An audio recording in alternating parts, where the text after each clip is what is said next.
Hello everyone, how's it going? Hope you're all alright.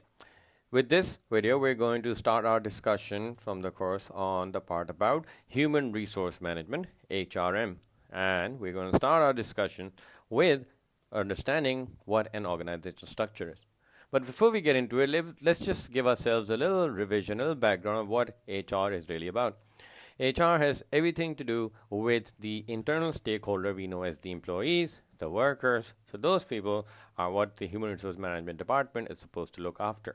So we know that things include recruitment and training and hiring and firing, of course. There's motivation, there's part of it, workforce planning. We also know that employee morale and welfare are things that the HR department is supposed to help maintain. So we know that HR is more than just hiring people. It's about making sure that they develop within the company, and they also are promoted and rewarded accordingly, so that they stay motivated. And their motivation is what we want from our labor, so that we can continue to increase our productivity. So that's what HR is about, to get the best out of your workforce.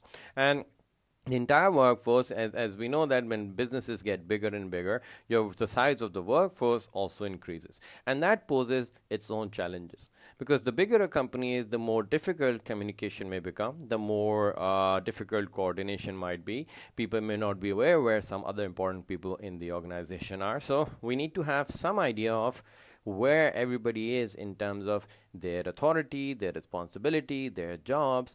So where exactly are all the employees and how are they connected? And for that, we use something called an organizational structure.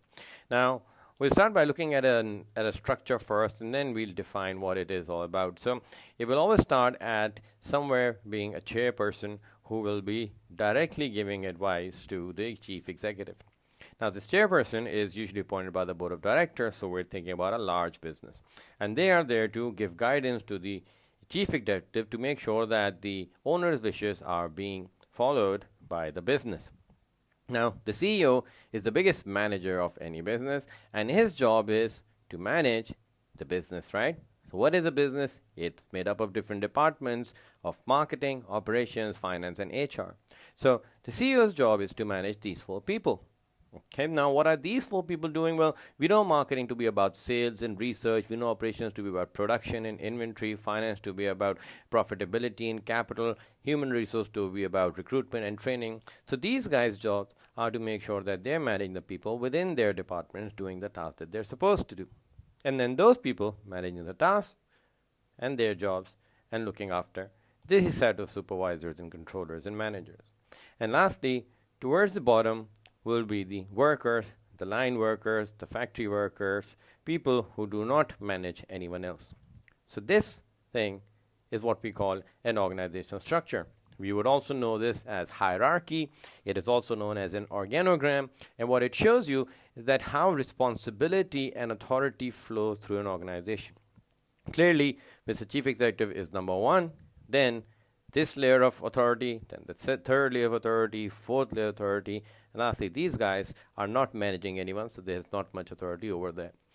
And another thing to understand here is that this also shows how different departments communicate with one another. So if it's a marketing issue with operations, these guys will make sure that their operations are sorted so that they can give their correct instructions to the people who are reporting to them in their particular department.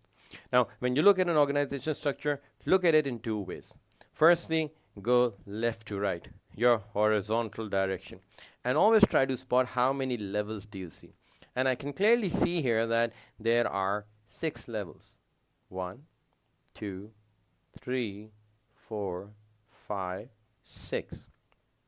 And this will come in handy later on, because you'll soon see that the more layers there are, the more difficult communication becomes within the organization. And the second way to look at it is vertically, and see how each department is divided, how the entire company is divided. We can clearly see here that there's a marketing department here, so this guy looks after this part. There's an operations department, and he's looking for this stuff. And there's finance, and of course, lastly, HR. So it also shows you how the company is designed vertically and horizontally, to see how the whole structure works and how all the employees within an organization are connected to one another. So when we put all of that information together, we know that an organizational structure is the internal framework of a business, which tells you how communication works, how authority works, who is in charge, and how basically the entire management is set up and how they're coordinating to make sure that the business's objectives are being achieved. And the purpose of having these organizational structures is, of course, outline authority and responsibility. Who is the boss? Who reports to whom? That's another aspect of this organizational structure. You also get to figure out who the employees are reporting to, and the employees know who they have to work for. So the boss and the reportee relationship is strongly established, and that's where employees are able to prioritize their tasks and, of course, prefer their immediate boss's work over the other ones. It also gives the workers a chance to see how they will be promoted within the organization. So what are you aspiring towards? The next layer of promotion? Where can you go within the organization? How far does your career path last? How many steps will you have to take to get to the top? So the entire future promotional chart of any one employee can be seen by looking at the organizational structure. And lastly, the better and the more structured this is, the better the communication will become. Everybody will know who to go through in order to get their message across to the other departments or towards the higher levels in the organization. Now, when companies are designing their organizational structures, they have to keep a couple of goals in their mind. And the first of those is that it should reflect the company's need for growth and it should be scalable. Meaning that you should be able to add more and more layers to it. As the company gets bigger, you will obviously have more workers. That means more and more layers, managers over supervisors, supervisors over other workers. So you're going to have to keep adding layers. So your actual structure should be scalable for when you grow, it is able to include more workers easily.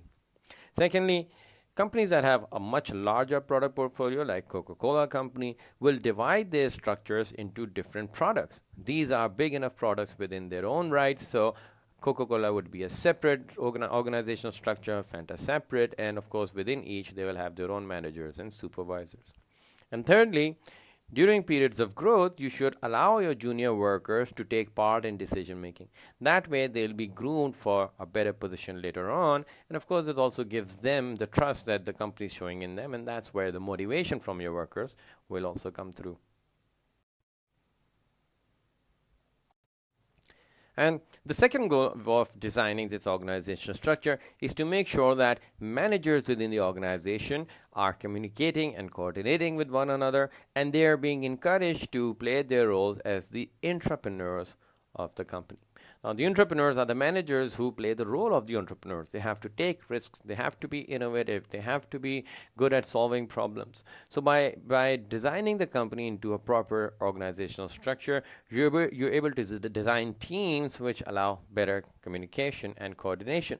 So the whole idea is to get your workers to share their work, delegate it so that the lower management can take care of the minor tasks and the higher management can start looking for newer projects and new things for the company. There should also be easy transfer of information within the departments. So we saw how the different structures connect the two departments with different lines, and that's where there's better communication and everybody knows who to go through when you have to communicate between departments. Thirdly, by making an organizational structure, you're literally making a team. And what a team is, that it solves problems together. So that's what you should do.